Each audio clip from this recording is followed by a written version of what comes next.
Assalamualaikum warahmatullahi wabarakatuh. Perkenalkan, nama saya Harini Bulan Fitri, mahasiswa Hukum Keluarga semester 2 UIN Syarif Hidayatullah Jakarta. Baiklah, pada kesempatan kali ini saya akan menyampaikan kepada teman-teman semuanya tentang teori hukum menurut Lawrence M. Friedman. Baiklah, pertama-tama kita akan melihat terlebih dahulu bagaimana sih kondisi hukum Indonesia. Nah, Indonesia sebagai negara hukum, tentunya semua yang dilakukan oleh masyarakat maupun pemerintah harus sesuai dengan hukum yang berlaku. Karena kita hidup di negara hukum, tentu kita harus hidup dengan penuh aturan. Nah, sekarang kita lihat, apakah hukum di Indonesia sudah berjalan baik dan benar? Nah, jawabannya itu tentu tidak, karena masih banyak dinamika yang menimbulkan ketidakadilan dalam proses hukum. Nah, ketidakadilan tersebut dinamakan juga dengan penyakit hukum. Penyakit hukum juga akan berdampak kepada struktur hukum, substansi maupun budaya hukum yang ada di Indonesia. Nah, untuk mewujudkan negara hukum yang ideal itu, Lawrence M. Friedman mengemukakan teorinya sendiri dengan berlandaskan kepada 3 komponen dasar. Nah, mari kita simak satu persatu. Yang pertama itu adalah struktur hukum. Struktur diibaratkan sebagai mesin yang mana di dalamnya terdapat institusi-institusi pembuat dan penegak hukum seperti DPR, legislatif, eksekutif, yudikatif, kejaksaan, dan juga pengadilan. Di Indonesia sendiri masih menjadi pertanyaan yang besar bagi kita, bagaimana untuk cara memperbaiki struktur hukum yang ada di Indonesia saat ini. Nah, kenapa hukum di Indonesia itu masih harus diperbaiki? Ya, karena masih sangat banyak oknum yang melakukan tindak korupsi saja contohnya. Bahkan lembaga legislatif, eksekutif juga ikut serta dalam melakukan korupsi tersebut. Dengan adanya tindakan atau partisipasi hukum yang tidak berjalan dengan baik itu akan menyebabkan hukum sulit ditegakkan dan keadilan akan sulit untuk dicapai. Sebenarnya tindakan-tindakan yang menyimpang dari hukum tersebut adalah penyebab yang sangat berpengaruh besar dari tidak berjalannya hukum di Indonesia secara baik dan benar. Komponen yang kedua yaitu substansi hukum. Substansi adalah apa yang dikerjakan dan dihasilkan oleh legislator, baik itu berupa putusan ataupun ketetapan, peraturan perundang-undangan, dan juga mencakup aturan di luar kitab undang-undang. Nah, adanya keterlibatan masyarakat dalam pembentukan peraturan undang-undang akan menjadi pengaruh yang sangat besar bagi terjalannya dari peraturan tersebut. Sebagaimana yang dikatakan oleh Yuliandri, bahwa tidak ada gunanya suatu undang-undang yang tidak dapat dilaksanakan atau ditegakkan.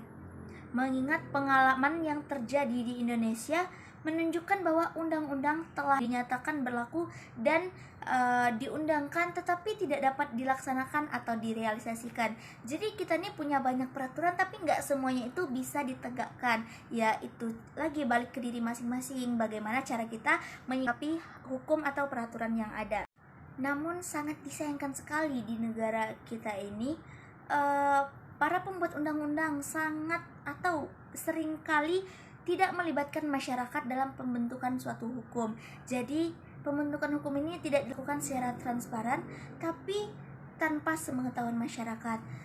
Contohnya seperti pembentukan Undang-Undang Cipta Kerja, Undang-Undang Minerba, dan masih banyak lagi undang-undang yang tidak dilakukan secara transparan. Nah, itu yang menyebabkan banyaknya masyarakat yang masih kurang tahu atau tidak tahu bahkan tentang hukum yang beredar baru-baru ini. Dan tidak hanya itu, masih banyak permasalahan yang terjadi dalam sistem hukum Indonesia. Itu contohnya adalah peraturan yang saling bertentangan, peraturan yang tumpang tindih, multitafsir, atau banyaknya pemahaman hukum yang berbeda-beda sehingga hukum makin sulit untuk dipahami. Terus hukum yang tidak efektif, terus menciptakan beban yang tidak perlu dan menciptakan ekonomi biaya tinggi. Nah, mungkin itu permasalahan-permasalahan yang menyebabkan hukum di Indonesia ini belum berjalan dengan baik atau tidak efektif. Komponen yang terakhir atau yang ketiga yaitu budaya hukum. Budaya hukum adalah hubungan antara perilaku sosial dengan kaitannya dengan hukum. Untuk itu diperlukan upaya untuk membentuk suatu karakter masyarakat yang baik dan benar agar dapat melaksanakan prinsip-prinsip maupun nilai-nilai yang terkandung dalam suatu peraturan perundang-undangan atau norma hukum yang lainnya.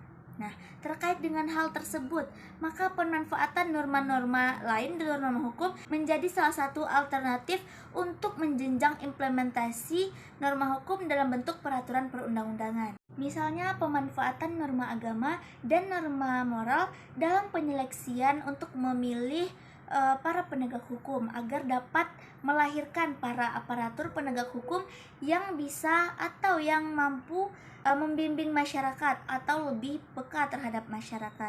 Namun pada saat ini kita dapat melihat dan merasakan bahwa budaya hukum di Indonesia ini masih tergolong dalam kata kurang baik, karena masih sangat banyak sekali ditemukan masyarakat awam yang belum begitu paham tentang hukum yang ada di Indonesia.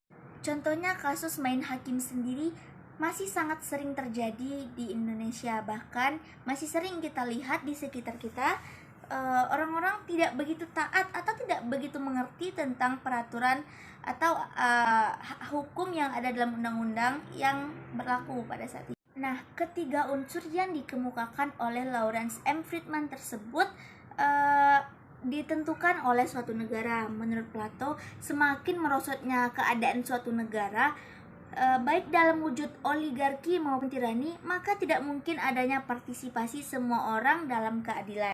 Dengan adanya teori yang dikemukakan oleh Lawrence M. Friedman tadi, itu bisa dijadikan pegangan atau pedoman bagi suatu negara, terutama negara Indonesia, menjalankan sebuah negara itu hukumnya tuh harus benar-benar dijalankan dengan baik, atau bagaimana sih seharusnya hukum itu dijalankan, dan bagaimana sih caranya agar hukum yang ada di sebuah negara itu benar-benar berjalan dengan efektif.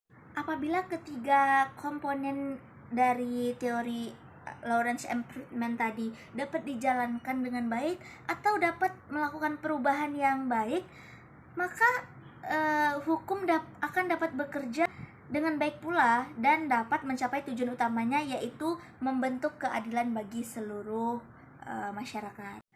Baiklah, mungkin cukup sekian yang dapat saya sampaikan. Jika ada kesempatan pada lain waktu, maka kita mungkin akan membahas lebih dalam lagi. Terima kasih, mohon maaf atas kesalahannya. Assalamualaikum warahmatullahi wabarakatuh.